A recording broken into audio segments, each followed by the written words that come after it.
आइए जानते हैं वास्तविक संख्याएं और काल्पनिक संख्याएं, रियल नंबर, इमेजिनरी नंबर।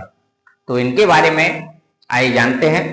तो सबसे पहले क्वेश्चन है कि संख्याएं कितने प्रकार से होती हैं। तो संख्याएं दो प्रकार से ही होती हैं केवल। पहली जो संख्या होती है वो वास्तविक संख्या होती है, दूसरी संख्या जो होती है वो काल्पनिक संख्या होती है। तो वास्तविक संख्याएं क्या होती हैं? तो वास्तविक संख्याओं की जो डेफिनेशन होती है, सभी परमेय संख्याएं और सभी अपरमेय संख्याएं वास्तविक संख्याएं कहलाती हैं।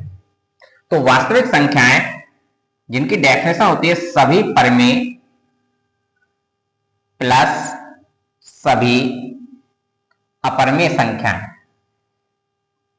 मिला दी जाएंगी, तो ये संख्याएं तुम्हारी हो जाएंगी वास्तविक। तो वास्तविक संख्याओं की यही डेफिनेशन होती है, सभी परमेय संख्याएं और सभी अपरमेय संख्याएं वास्तविक संख्याएं कहलाती हैं। अब यहां पर कोई भी संख्या लिखी जाएगी, सभी संख्याएं वास्तविक होंगी। तो आइए देखते हैं काल्पनिक संख्याएं फिर क्या होती हैं। काल्पनिक संख्याएं वे संख्याएं होती हैं जो रूट के अंदर माइनस में होती हैं, जैसे root -1, root -2, root -3, root -4 dot dot. ये सभी संख्याएं काल्पनिक संख्याएं होती हैं जो रूट के अंदर माइनस में होती हैं। यह कह सकते हैं वे संख्याएं जिनका वर्ग करने पर माइनस की संख्या प्राप्त होती है।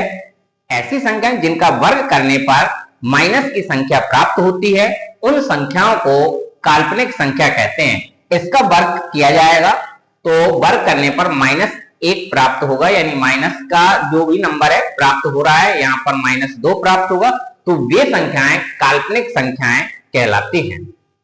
तो इन संख्याओं के अलावा जो भी संख्याएं बचती हैं वो सभी संख्याएं वास्तविक संख्याओं में आ जाती हैं।